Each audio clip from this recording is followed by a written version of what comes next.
Good morning. I'm Elaine Chapnick, president of the Larchmont Mamaroneck Local Summit, welcoming you to our December meeting.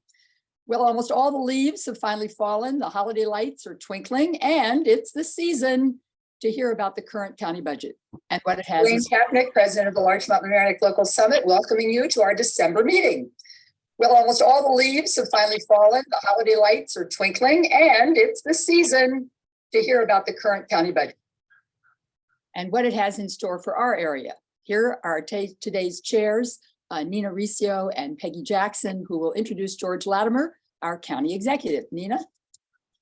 Thank you everyone for joining us this morning, and especially thank you to George for making his annual trek to the local summit for our December meeting. We've been doing this, we were just discussing it for about 6 or 7 years, going back to when Mr. Astorino was the county executive, and we're always happy to have George here. He's got so much information. And thank you also to LMC Media for hosting and for making all this work so well. As I said, it's been our tradition to have the county executive appear at the December meeting, and we find that those meetings are particularly interesting and informative. This year, the local board of the summit got together during one of their meetings and collected a series of questions that we wanted to present to George, and we asked George to address. So that list of questions was prepared and sent to George about a week or so ago, I'd say. Yeah. And so he has the list of the things that we'd like him to touch on. With respect to questions from the audience, we'd ask you all to please reserve your questions till the end of the meeting. And then you can use your icon at the bottom of the screen to raise your hand, and those questions you'll be called on in the order in which your hand goes up. But we won't be taking questions in the middle of the county executive's comments. So I think that's all the instructions you all need, except welcome, thank you, and if I don't say it later, happy holidays to everybody. George, the floor is yours. Thanks very much, Nina and Peggy, Elaine, and all the members of the summit. Let me too extend wishes for a Merry Christmas, a Happy Hanukkah, a joyous Kwanzaa, and a Happy New Year. If I missed any of them, just tell me in the chat, and I'll make sure I give the proper respect. You know, this is not for me an event that I say, well, once a year I get to come to the summit and talk to to the people, the voters, and the important people who watch my Mamaroneck, like Steve Otis, our assemblyman, Shelley Mayer, your state senator, Catherine Parker, our county legislator. We come to every one of these summit meetings. We're out there in webinar land and listening, and then every so often a comment or a question. And I have to say, since I've had every one of those positions, I now go back 30 years, literally 30 years from the 1993 budget, which I was a county legislator in my first full term, to report to people on what we were doing. I was not county executive. I was reacting as a county legislator does. And I know that my friend Catherine Parker is here. She's on the line. I think she's on by telephone or whatever. But at some point in time, and I'll leave that up to the hosts, if you want to include Catherine as well as a panelist by phone or whatever, because the county budget is in the hands of the legislature right now, and they are looking at some adjustments and amendments to it. But I just want to say that I think last night was a perfect example before I get into the substance of my comments. Last night, those individuals that I mentioned, Jane Eny, town supervisor, joined us. We had a little caravan that went to the Mamaroneck Village inauguration, and then went down to Larchmont Village inauguration, swearing in ceremonies. And as I've often said, this is Jeffersonian democracy. It's small town people who rise up to take on responsibility in the villages and the towns, these three communities and all across the county. And I've tried to take that mindset from those county legislative years and those assemblyman years into my responsibilities as a county executive. I have a legitimate executive responsibility here, but at the same time, I try to remember that I spent all those years as a legislator listening and trying to absorb from people. So I hope that the budget that we put out and the policies that we've advanced these 5 years now, this is my 5th year in office as county executive, that they reflect that kind of local interaction. And when you have a summit meeting on housing, and you have a summit meeting on young people who have ideas for changing the voting process, that we actually attend these meetings, and the electeds amongst us, we listen and we try to adopt these ideas if we can and work off of them. So in that way, this is not just me informing you, this is us having a community dialogue. And if the webinar format isn't exactly the community dialogue that we hope to have whenever we get back in person, then we'll talk at home on the sound, or we'll talk at one of the diners or something. And Catherine Parker just had a Zoom last week on the budget, which I was with her on. So that you feel that this is democracy. This is democracy. This is the way elected officials and citizens interact as neighbors and friends on issues that matter. Now, the county government is a large regional local government. It's not a little Albany. It's like a really big town. And the responsibilities that we have overall, you've heard this explained any number of times by any number of people, myself included, that we provide local services that are best provided because you don't want every town or village to do them themselves. Classic example, we run a county jail. I hope nobody has had any experience with a county jail, and that's one of the biggest departments of county government. I hope you have not been incarcerated or anybody that you love has had the need to be incarcerated. But the reality is that if a Larchmont, Mamaroneck Town, or Mamaroneck Village police officer pulls you over and has a reason to arrest you, the incarceration facilities at the village or town hall is insufficient. You cannot provide that function at the local level. You need the regional government, the county government, to have an appropriately structured jail that can house those individuals either awaiting trial or those that have been sentenced to up to a year. We do the responsibility for regional sewer treatment, which is always a major issue, and we handle in the wastewater system a tremendous amount of things that have to be treated in order to properly be discharged into the Hudson River and the Long Island Sound. The quality of the Long Island Sound has gotten better because the quality of our sewer treatment has gotten better, and that is a county, a regional function, not every community. And I could go down the line, the bus system, and a host of other things that fall into that category.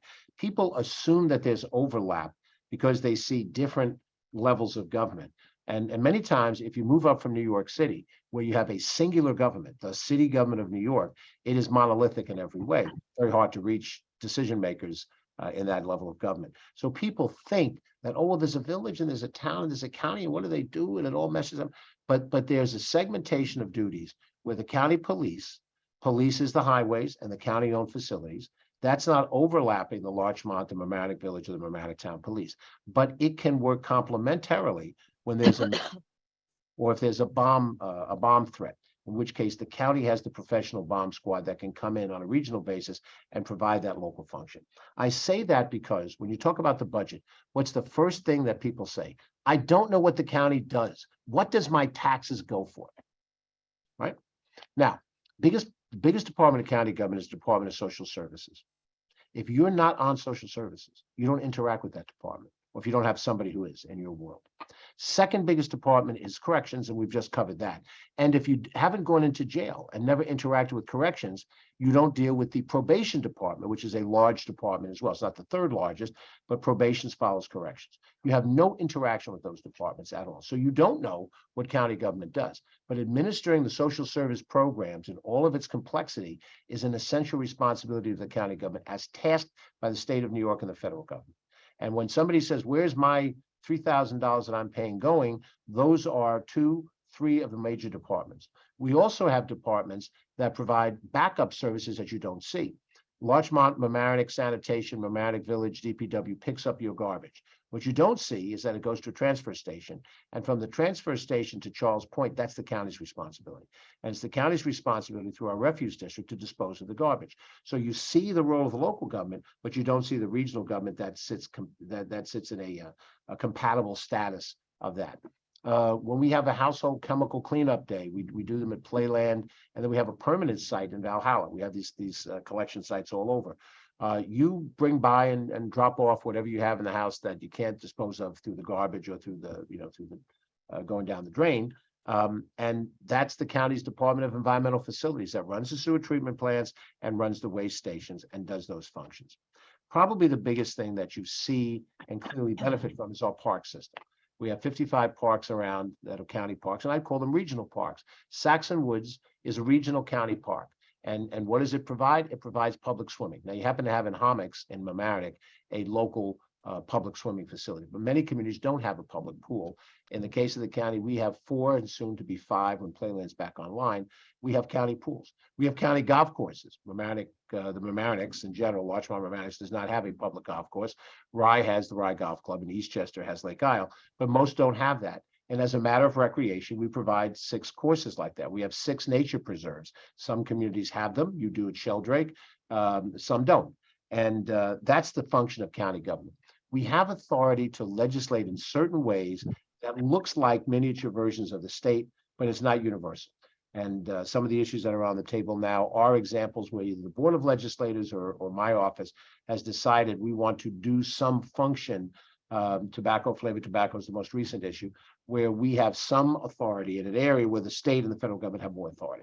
But in the county budget, this $2.3 billion budget, it's a little higher than that, 2.376 budget. We first and foremost have to address the core services that we're tasked with doing. They're mandated services, they're local government services. And then so much of what people look at in terms of county government, when they say, are you helping us with childcare funding? Are you helping us with funding domestic violence centers? Those are things that the county government can do over and above our core responsibilities, assuming that we effectively do our core responsibilities. And it's knowing the difference on how you're going to fund, make sure your core responsibilities are done. And then at the same time, do those things that add to the benefit of the quality of life and above that. And I would say that the first day I ran for public office, where I was a Rye City councilman before I was a county legislator, I did not know those things.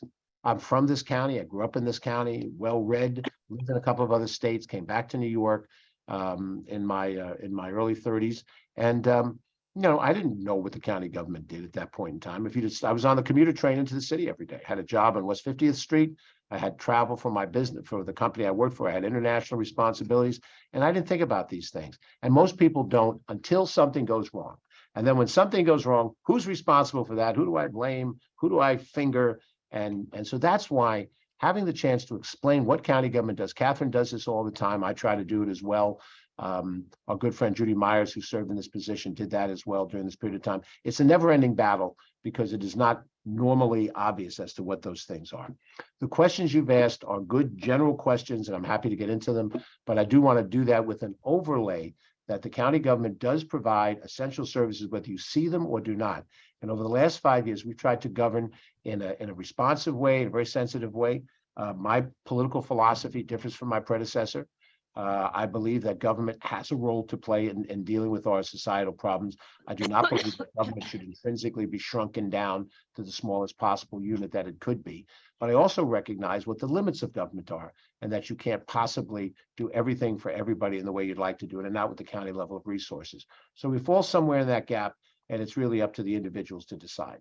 My final comment to mention, by my own hand, I have asked for and have passed a term limit law that limits all county executives to 2 terms going forward. Some of my predecessors have served more than 2 terms, but I think in this society, it makes sense with the executive authority, the unitary power of an executive. And I happen to believe this is true for governor as well. It already exists for president. I think a 2 4-year term limit makes logical sense, that you get turnover, you get different ideas. And now in my 2nd term, the end of my 5th year, I have 3 more years in this job. The last question that you asked, when I answer that, is really the summary of what I look at. And it's a summary not just of what the next 3 years are going to be, but it's a summary of these 30 years. It's a summary of when I was at the summit the day of 9/11, when we were at the Mamaroneck Diner. Those of you who were there remember, it broke that morning when we were at the Larchmont Mamaroneck Summit. The belief that people have that attend this summit, and I wish we had a summit in every community, is that we as citizens can affect the government around us. And that's what I want to try to do over these 3 years. And that's what I want to try to do in answering your questions. So Nina, are you going to pose the questions verbally and then I'll respond?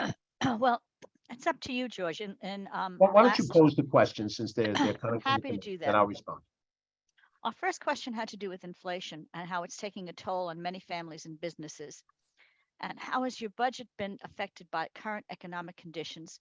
What can we expect in terms of tax increases and decreases? Will programs and services be affected by the current economic conditions? How does a possible recession affect county budgetary decisions? Is there any assistance that can be offered to residents who need it? First off, with inflation, we're all following the national trends and trying to take the best guess that we can. The town budgets and the city budgets that are also on calendar year fiscal years, as ours is. Fiscal year begins when the calendar year begins January 1st. We're looking at what the current circumstances are now. We're assuming that we may see an increase of about 5% due to inflation. So we have budgeted in the budget that is before the Board of Legislators now an inflationary increase of 5%.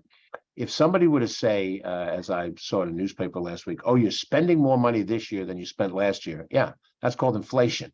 And inflation has made everything that we do more expensive. And but we think, given what we know at this point about where the economy is at, that 5% buffer should be sufficient. And we have, at the end of the day, balanced the budget with a property tax cut. Your question about what can you expect in terms of tax increases and decreases. Right. There's no increase to the sales tax as a percentage. The sales tax is fixed at a number from a couple of years back now that can only be changed by state legislation. We don't have no intention of going back to change the sales tax ratio. The mortgage recording tax is a fixed number. The hotel occupancy tax are fixed numbers. The property tax, for the 4th straight year, we will reduce the property tax levy, this time by $6 million. Now, $6 million as a percentage is not a huge percentage. So we're not out here saying we're dropping the percentage of your tax bill for the county by 5 or 10%. We're not doing that. But 4 consecutive years of some reduction has now put you at a position where you will pay less in property taxes today than you paid the day that my administration walked into office 5 years ago. Now, my predecessor made much of the fact that he froze property taxes over an extended period of time, 7, 8 years of property tax freezes. We have now cut property taxes 4 times. And I know we're in an apolitical environment, and I will stay apolitical, but we know that each of the 2 major parties has sort of an image. And the image of the party that I'm in is that my party taxes and spends wildly. My party doesn't understand how to run fiscal policy. And what I'm saying to you is this administration, with this Board of Legislators, that also happens to be a majority of my party, 4 years of property tax cuts. And that's significant. Now, you pay to the county government a fraction of your overall taxes. About 2/3 of your taxes you pay to your school districts. Of the remaining third, you pay slightly more to the county than you pay to the aggregate of the town and village. If you live in a village and town together. If you live in the town unincorporated, the town alone. That portion is a little bit smaller than your county, but by small margins. A $20,000 tax bill, you're probably paying about $13,500 to the school district, round numbers. You're paying about $3,200 to the county, and then the smaller remainder, $3,000 or thereabouts, to the combination of village and town. That number, that $3,000 numbers has dropped down by some percentages over the last 4 years. So the end result is your property taxes will decrease a little bit. Your sales tax and other taxes will be static during all of this. The budget that we presented does not cut any major programs or services. We fully fund the police. It's another issue that gets raised with the party that I happen to be a member of.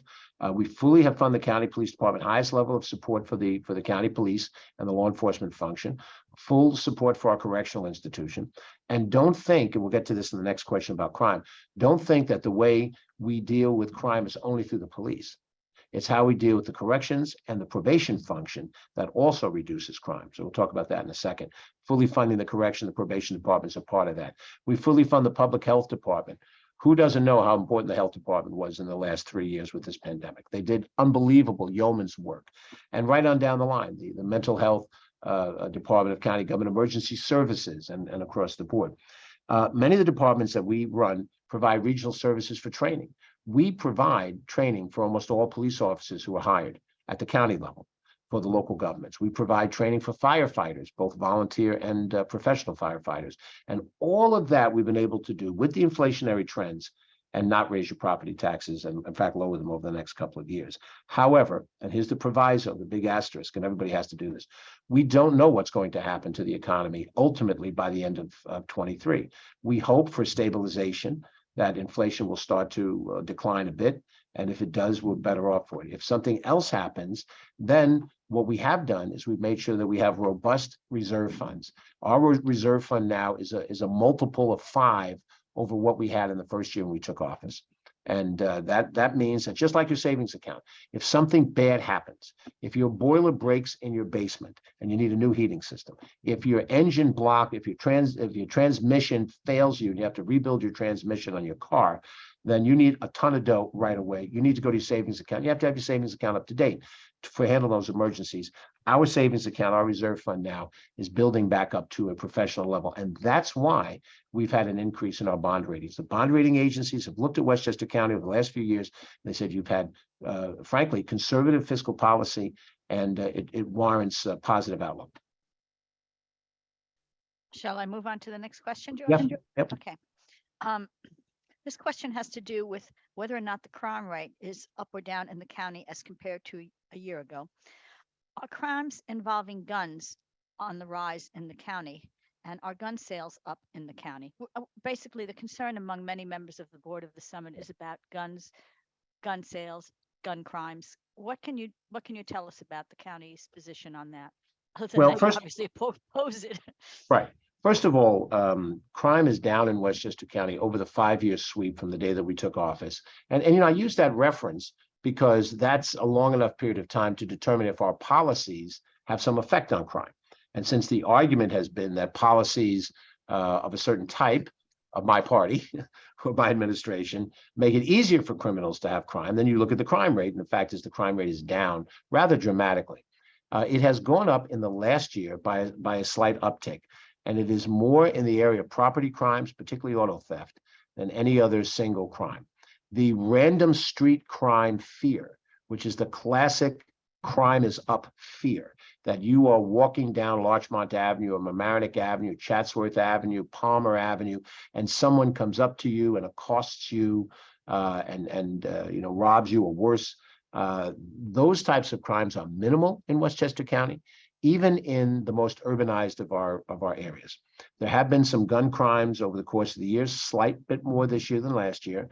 They're almost wholly within the in concentrated urban sections of our county. I need not tell you those things, you know that. But in those handful of areas, 2 or 3 areas at most, in all of the 45 municipalities and the innumerable hamlets beyond that, crime is down. Personal crime, violent crime is down and remains down. Guns in this county are a much smaller percentage of the population than they are in many other counties in New York State. You sort of have to forget New York City because New York City is just on a scope completely different. When you go to upstate New York and you have a county of, 150,000 people, they may well have more guns in a county of 150,000 people than we have in a county of 1 million people. Gun ownership in Westchester County is a much smaller percentage of our population. Gun sales have been robust.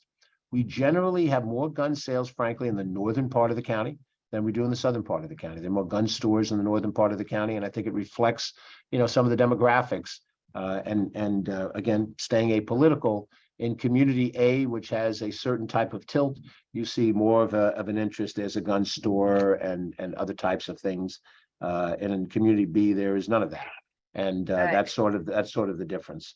So we're in a situation where we're not seeing an explosion of gun violence in Westchester County. There have been incidents, a couple of incidents, one in Yonkers, one in New Rochelle, one in Mount Vernon, 2 in Mount Vernon over the summertime, but nothing like what you're seeing on television. When you turn on TV and you see what's happening in Chicago or sometimes in New York City, the incidents of violence, that is not happening here.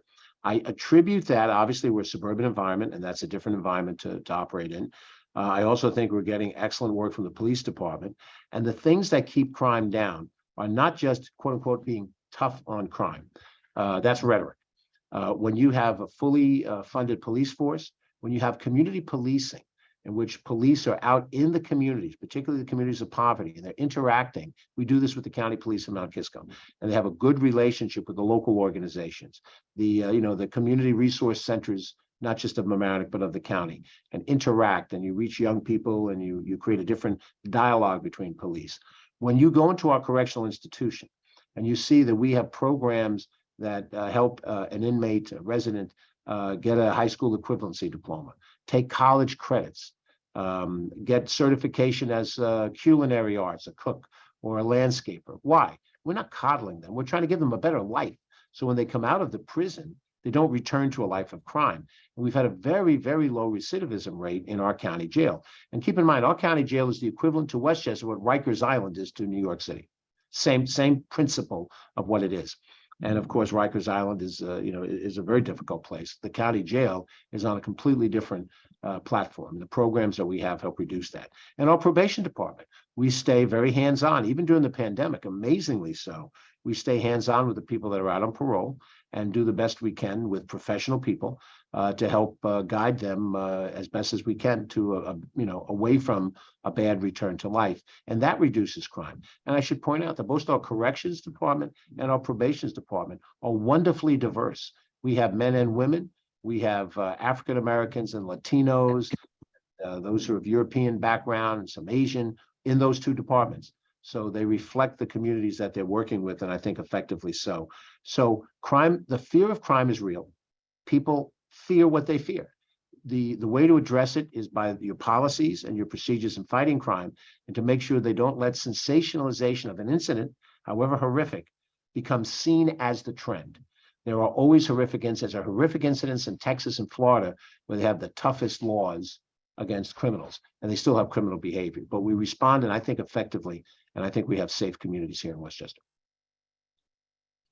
Thank you. In 2011, the county passed a stormwater management law, which encourages intermunicipal cooperation and collaboration. Do you support creating stormwater districts based upon watersheds and using tax dollars from the districts to fund projects at the bottom of the watershed, which is pretty much where Mamaroneck and Larchmont are?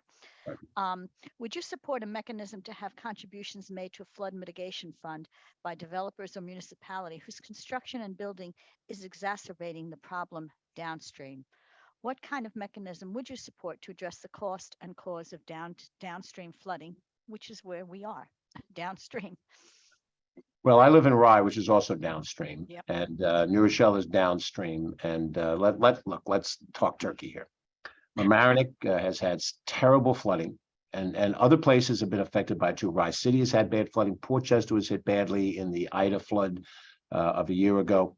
And it's easy to say, well, it's White Plains' building that's flooding Mamaroneck Village's stream.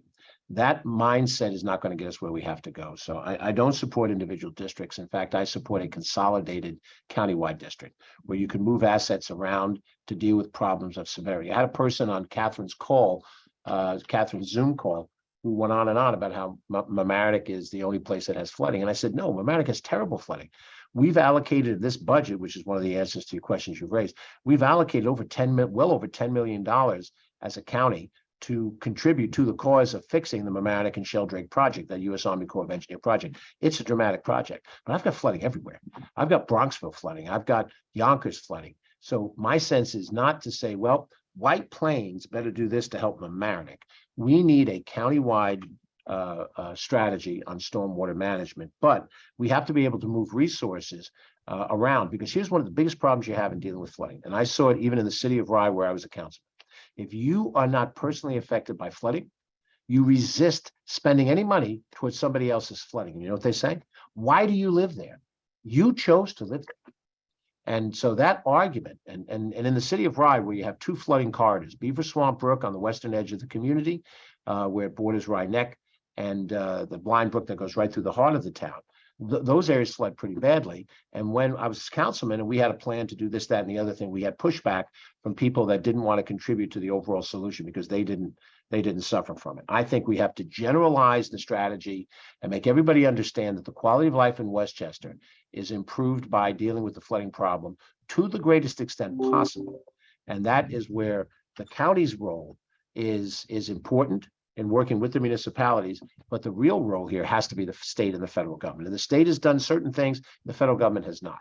The federal government is very quick to point out what we have to do in order to reduce negative impacts in bodies of water, but they're not quick with the money that we need. And these projects that have to be done to improve flooding, they're hugely expensive.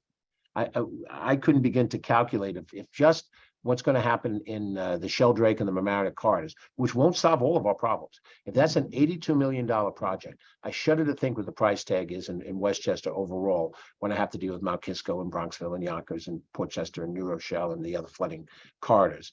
And so I think the best way to look at this, and I understand if you're in a Mamaroneck area, it's what are we doing about the Mamaroneck situation? Right now, the U.S. Army Corps of Engineers projects is the main event, and we're contributing, I forget the exact number because we just had to increase it. We originally thought it was a $10 million commitment. Catherine Parker and I signed off on that commitment a year ago. We find out now we have to contribute more, and whatever that additional more is, we're prepared to do it. But it's a much bigger problem. I do think the problem, though, does begin at the municipal level, where each local government makes the assessment, and we should help in the financing of these studies, make an assessment of what is the flooding problem in the village of Larchmont, what is the flooding problem in the village of Pelham, what is the flooding problem in the village of Rybrook, because they got hit by flooding badly too.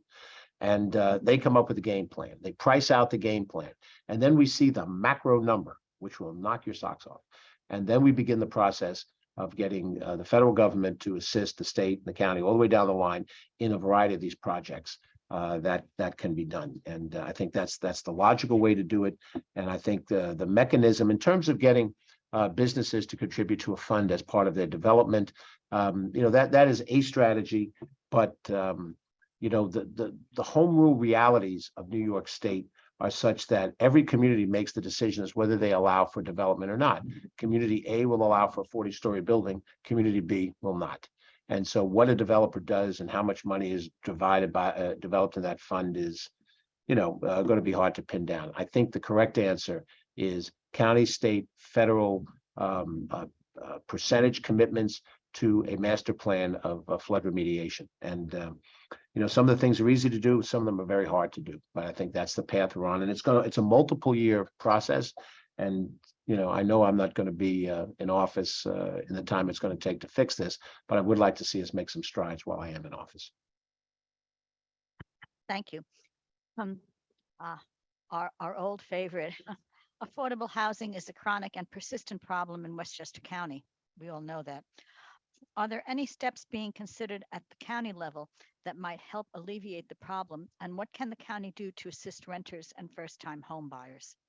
Well, I mean, the county under this administration and this board of legislators has done a whole lot more than was done previously. My predecessor, philosophically said, he said it based on his philosophy that we aren't in the business of subsidizing housing as a county government. And, we obviously disagreed. We had a report done that's now 3 years old that identified that the need for affordable units in Westchester County is at that point in time was 11,000 units. We're in the process of, we have or will be bringing online somewhere in the vicinity of 2,000 to 3,000 units. And we've got maybe another 1,000 and change in the pipeline. So we're still short of the 11,000. And I suspect in the COVID aftermath, that 11,000 number is a higher number. So this is a permanent, perpetual problem. Keep in mind that the problem begins because of the obvious hand of the marketplace. And, I know there's a school of thought, particularly based in Manhattan, which is the suburbs don't want to develop housing because they're racist. And I've seen that written many, many times. The problem in Westchester County, and we have pockets where there's opposition to affordable housing based on not in my backyard. But the greater problem is the demand to live in Westchester is tremendous. Anybody who sells their house, puts their house up on the market, and even with the current mortgage market that's depressed a little bit of the market, there's an immediate demand. If you price your house at a certain level, you'll have 5 people bidding for it, and there's a bidding war. Depends on how you price it, obviously. But when people tell me, oh, well, everybody's moving out of Westchester, they can't take it anymore. Well, I see people coming in by droves to buy the house that you left if you wanted to go to Florida, and God bless you, it's warmer down there to be sure. We have a demand for the county, and that's what we're competing against in trying to develop affordable housing. The impediments are how much available land do we have to develop, and what kind of competition do we have with the private market where there's demand to live in Westchester County. And Larchmont Village, perfect example of it. Where do I develop affordable housing in Larchmont? What land do I have to work with? The last affordable housing project was done between the railroad tracks and Palmer Avenue in a piece of land that was sufficient to be able to build a multiple story apartment building. And maybe you could do another one of those somewhere else up and down the line. But in terms of open land, we're not Orange County, where you go, 50, 60 miles away and we have open tracts of land. You could develop affordable housing in that context. Having said that, this county government has put more money into land acquisition and infrastructure improvement than historically in the history of this county. And this year, this budget that we have has $90 million for affordable housing. I don't know if you remember the Austin Powers movies you know, when Mike Myers was goofing around as the guy, and Dr. Evil put his fingers on, I said $1 million, $90 million of capital funds. 50 million of it we took from the ARPA funding. So when somebody says, what are you doing with your ARPA money? 50 million of it to try to help advance affordable housing. And when we get into land acquisition, it's expensive to buy the land because we're competing with the private sector. And a private sector sale is, look, I'm going to make the most I can out of this. If you'll buy it for $1 million, fine. If he buys it for 2 million, I'm going to sell it to him for 2 million. And then in addition to that, we have infrastructure problems. When you decide you're going to develop a piece of land, then you find out how much rock is underneath. You find out that you have to remediate some pollution that existed in the land. You have to extend the sewer pipe because the sewer pipe doesn't go down the street that far. These infrastructure costs also become impediments to development. The projects that we have developed, we've got a bunch of them that are underway right now. If you go down into New Rochelle, you get off the through. Well, if you have to be coming north on the thruway, you get off on the northbound exit for downtown New Rochelle. You'll see 2 large buildings on either side of the road as you go up to North Avenue. On the left side is an affordable housing project that we helped fund. On the right side is the building that's a market rate building that includes in it the new New Rochelle Family Court. That's an example of the county government putting energy and money into 2 public project needs, an effective court and also effective housing. We have other units around.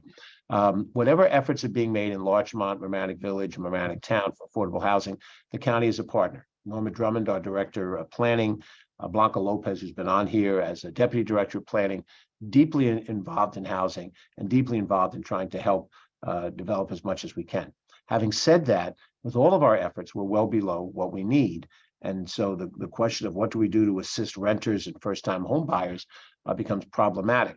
For renters, if they fall within the median, 80% of the AMI, median income of the area, they're eligible for the affordable housing units we put online. But again, the demand and the supply are off center.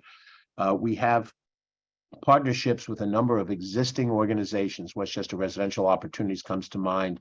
There are others that are involved in working with first-time home buyers to do some education that helps them understand how best to go through the process, which can be complicated, and also to deal with some renters when they're trying to find new rental assistance. It is probably going to be, Nina, a perpetual problem in Westchester County. As long as we have the demand from the private sector for units, we're going to see an affordability crisis. And we do have, to some degree, a portion of our electorate that does not want to hear about this. Their attitude is, I don't want my tax dollars to go for somebody else's affordable unit to subsidize them. And they use the word subsidize, in a negative light. I think our position is that the people who live in these units, who may not have Wall Street salaries, still provide an essential service in this community. Now, they may be the classic firefighters, teacher, nurses, or they could just be people who work in a private sector job and they make $80,000 a year, and that's not enough to rent an apartment in Westchester County. And they're good citizens, and they're little league managers, and they're active in their church or synagogue. And we want those people in Westchester. We don't want to be a county that's one demographic all by itself. So the investment of money and the investment of policy is very much there. We work with those developers that can help deliver the product for affordability. The next question is, what is the status of revenue from Westchester County Airport and Playland? Well, 2 different situations. And in the case of Westchester County Airport, Westchester County Airport functions the way an enterprise fund does. Whatever revenue is generated by the airport can solely be used on the airport alone. It cannot be used to cover any other expenditure of county government. So when I have people who are concerned about the potential for development at the airport, and they say, oh, you're going to develop the airport so you can fill your budget holes, totally bogus. People do say things. We've reached a point in our public dialogue where a person's opinion is treated as fact, and it isn't fact. So the money that's generated at the airport does not go to benefit the taxpayers in general. It is a self-funding situation. We went through a very bad period during COVID when air traffic dropped dramatically on the commercial side, even on the private general aviation side. The general aviation is back full force. Commercial is almost back, but not quite. And the revenues that they generate from, if the question is a revenue, if this question is about revenue, then they fully fund the functioning of the airport. We have other issues at the airport. We're working on a master plan now. We've had a series of public forums. Basically, what we heard at the public forums was a certain number of individuals who live in an area where they are under the flight path, and they are, they find it intolerable that the airplanes fly over their head. And, that's not part of what the master plan can address, but that's been sort of the major public policy issue at the airport that we've had to deal with. We have been dealing with environmental issues there. That's not part of your question, but we spent quite a lot of money with the New York State DEC and a consent order to make sure that there's no PFAS pollution that goes into the drinking water. None has reached the drinking water, and we're excavating land and creating new piping for some of the businesses in that area to try to avoid any negative environmental situation. And we've been in close contact with the Sierra Club and other environmental groups on that.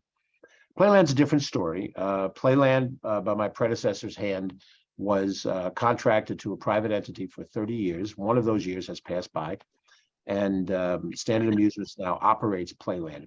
The repairs that you see going on at Playland, those are structural repairs to the asset itself, and those are county projects. 125 million now, more to come. To rebuild the colonnades, the administration building, the infrastructure. We've completely redone the infrastructure for electrical services at the park. Things that could have and should have been done over the last 20 years that were neglected. They were just left alone. The concept is, let's privatize the park, get it out of our hands. Well, not so easy to do, and it is a legacy project. No one would build a public amusement park today, but this was a major accomplishment in the 1920s. And you'd have to go back to that era and read what was down there, and how what Playland was a tremendous advantage going forward. The privatization allows for Playland to be run by Standard Amusements. They make decisions on pricing, on food, on rides, on all of the things that you would experience. As I said, this is their first year of their 30-year responsibilities. The county is probably going to be going through at least another solid year or two of reconstruction projects on the infrastructure. There's a certain amount of money that we receive from Standard each year. This is a tough year for Playland, though, in terms of revenue, not only because of the construction work that inhibited the free flowing and uses of the park, but also the aftermath of COVID. Remember, we had to shut the park down in 2020 completely. We opened it up late in 21 after the governor of that day gave the authority for amusement parks to open. We did not have the full season in 21. So we were still reintroducing the property to its target markets. And then the marketing and all that stuff is Standard Amusement as it goes forward. I live right near Playland. It is my neighbor. When I leave office, it will still be my neighbor. And so I'm going to always have a certain interest in it. Obviously, how I felt about the privatization is known to all. But it was upheld in court, and forward we go. I think I would like to save time for questions. I think there's been one or two already, but so I do want to close our questions with this. What would you like to see accomplished before you complete your term in office? What are your goals? Well, let me say, first of all, that all my friends know this in government, and those who talk to me about this, I don't believe in legacy. People will say, what do you want your legacy project to be?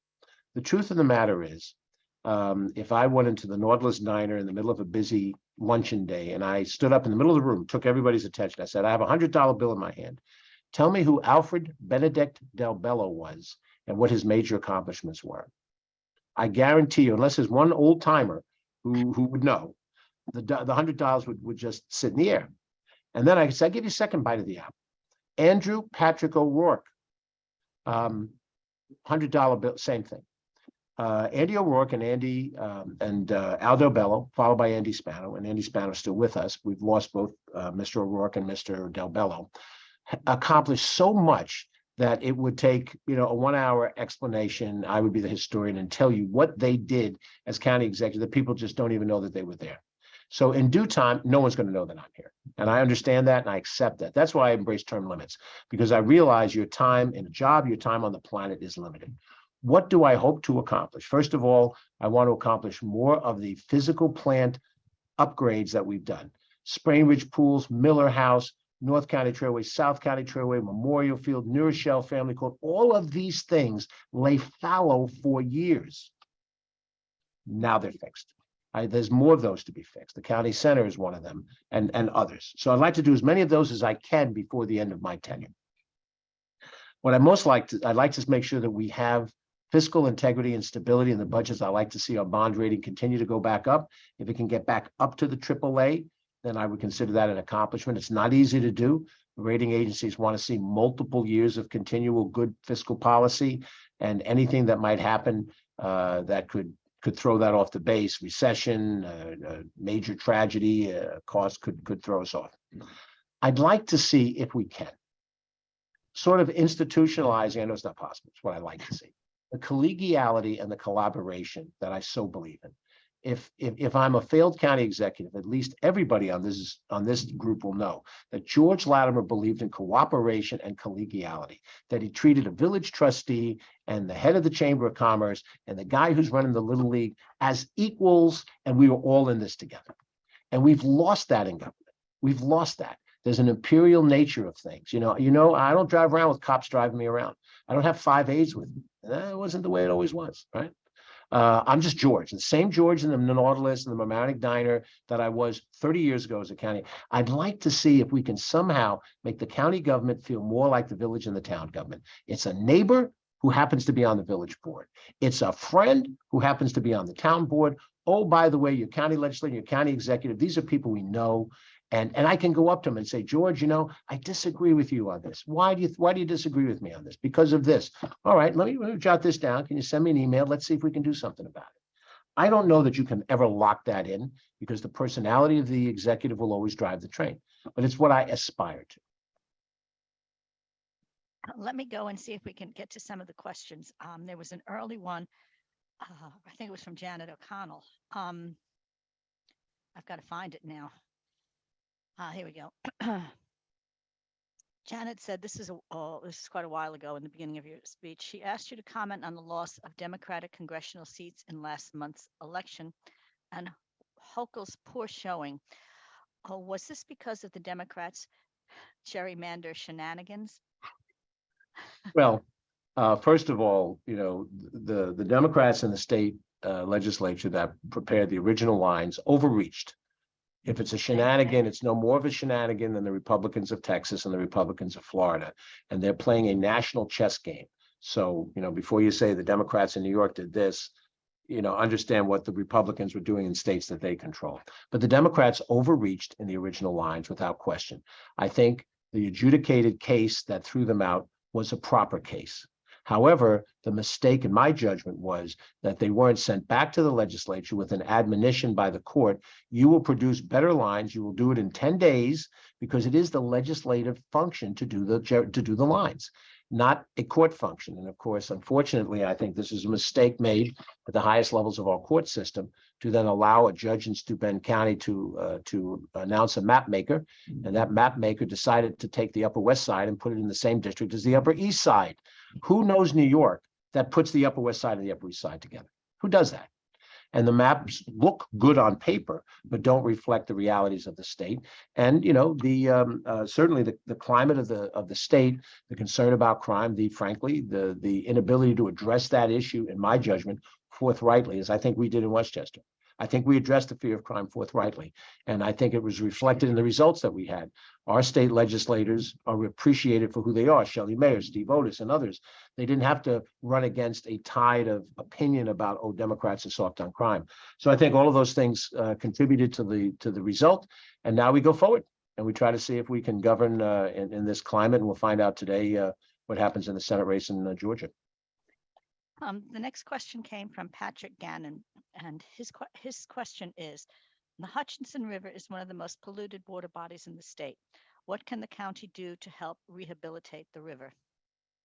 Well, the state owns the Hutchinson River, and it also owns the Hutchinson River Parkway. I think you're raising the issue means that we raise it with the state, but I think it's something that really has to be focused on at the state level, since they own it and they're in a position to make the remediation that's necessary. I have to confess, I've seen the Hutchinson River further down toward the Eastchester Creek and seen the pollution that exists in that area of it. I don't know that I've seen as much of it further up the line.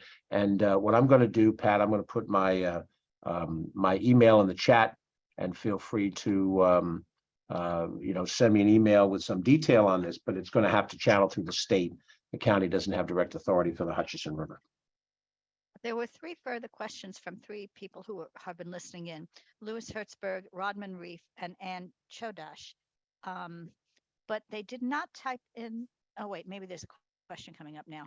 They didn't all type in questions. Ann just did. So let me read her question.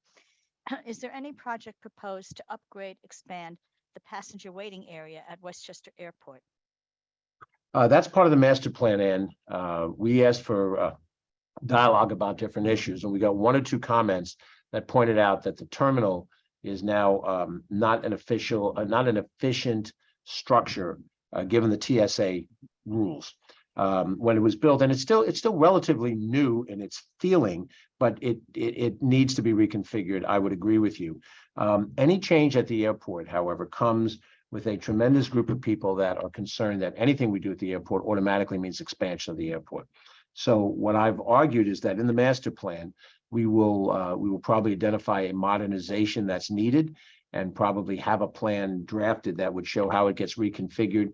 Does it require some additional square footage in order to do that? But it clearly does not work effectively now. And the simple, I know I'm going to over answer this with very little time left, but TSA has changed the way you operate. You go through the security system once. You get on the other side of the security gate and that's it. In the older days, and I used to travel a lot in the older days, you go through, go to the gate, get your ticket, then you come back on the other side of the security perimeter to access the services. And you sit down, have a meal or something, and then you go back to your gate when you're ready to fly out. You don't do that anymore because the process of going through TSA is so elaborate. Take off your belt, take off your shoes and all that. So I do think we need a reconfiguration of the waiting area and baggage area, and we'll see how that comes out of the master plan. I don't know if there are any more questions out there, none that I can see. Can we Um, call- Rodman has been, an attendee at many events. I've seen him at other ones where he's had certain questions. I don't know the other person that said they wanted to ask a question, but I'm happy to. We got to her question, I believe. Okay. Mr. Reef, if you're out there, do you want to type in your question? Is that a yes? Can he speak? He can't speak and we hear him? No? No. Sure. Would you prefer it be typed in or? Yeah, Just speak. to- Please ask him to No. type it in. No, speak. Okay, Okay, speak, whatever, whichever. Doesn't bother me either way. I'm. I'm Ask happy it, if you'd like ask to it. speak. It's Sure. faster. It's faster. Just ask it. Rodman, just ask the question. Faster. Can't hear him. Perhaps Mr. Reef needs to unmute. I don't know. I thought I just heard his voice, no? okay. I think we're there. George, thank you for taking our questions. Larchmont, New Rochelle, and part of the town of Mamaroneck are in the New Rochelle Sewer District. The New Rochelle Sewer District rate of taxation is twice the county average. And it is, from my perspective, it is about 25% of my county taxes overall. The special district tax levy this year is proposed to increase by $19.5 million. That's for a net, if you include that with what's going on with the general fund, that's a net increase in taxes of $13.5 million overall, largely for the people south of 287, where the special districts exist. So I've got two questions. So the first one is, why are special district taxes not focused on as much as the general fund taxes are?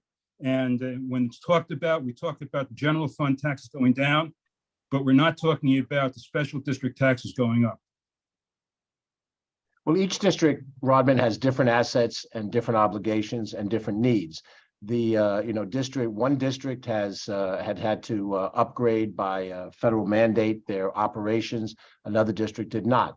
And when you look at what's happening in one sewer plant and you look at another sewer plant, the volume of sewage that goes through is very different. Everyone is structured differently. This is why we have Mike Kaplowitz working on a sewer consolidation plan that would ultimately combine all of the sewer districts into a single district. Then you'd amortize out these expenses over the whole period of time. It may take a couple of stages to do it. It may be a combination of the Sound Shore districts and a combination of the Hudson River districts separately, and then a full combination.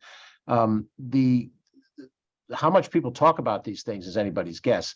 When you talk about percentages, you also have to talk about absolute dollars.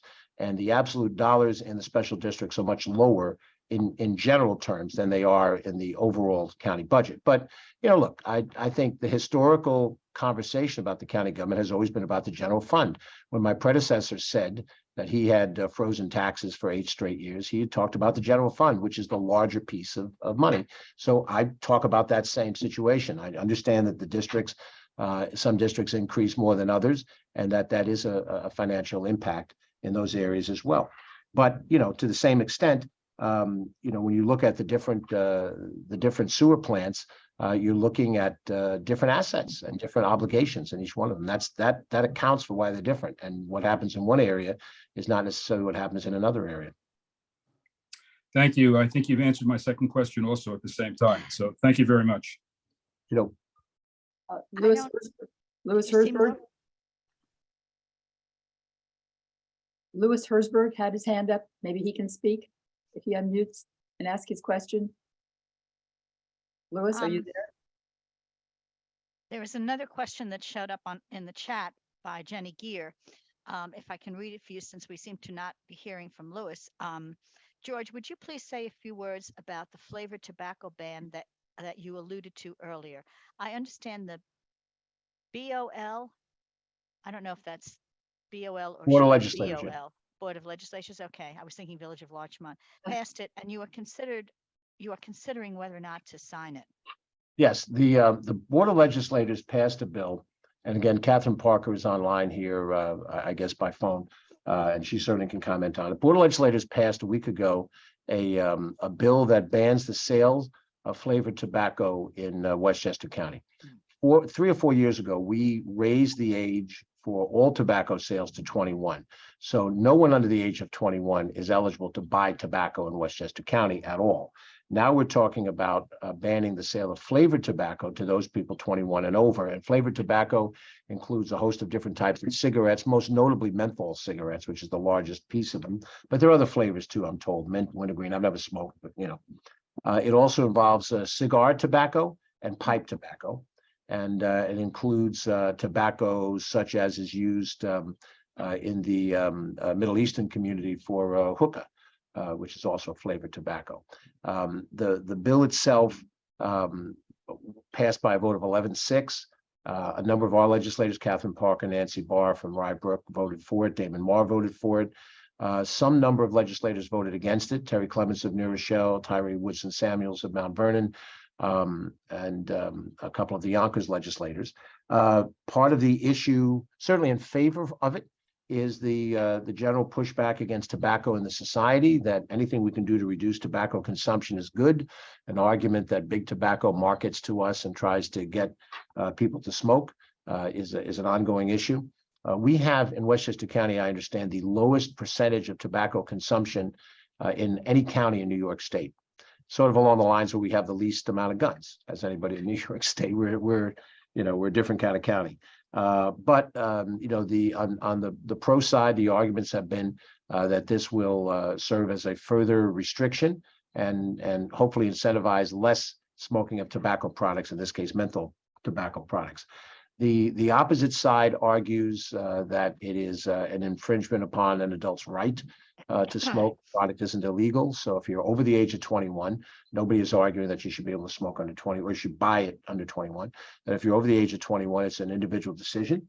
There's an economic argument made by those that sell these products in stores that this will cost them revenue. And then there's an argument, and I'm not equipped to comment specifically, although I'm reading everything on it, within the African-American community, where some folks in the African-American community favor the bill and some do not, and they feel that it is a cultural attack on African-Americans. That was debated at the floor of the Board of Legislators between different members of the board who are African-American.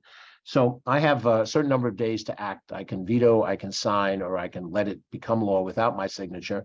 And I'm doing my due diligence. And I know that sounds like a dodge, but I have a certain amount of time, then the clock ticks down to 0. And I wanted to, because this was a divided issue, many times when the bills reach my desk, there's a strong consensus on the Board of Legislators. They're not hard to sign. This budget, if we get to the final result, there may be some things in it not perfect, but we'll deal with it and then we'll amend it. Yeah, but this bill had real controversy to it, so I felt obliged to indicate that I would take my time. I'd look at both sides of the issue.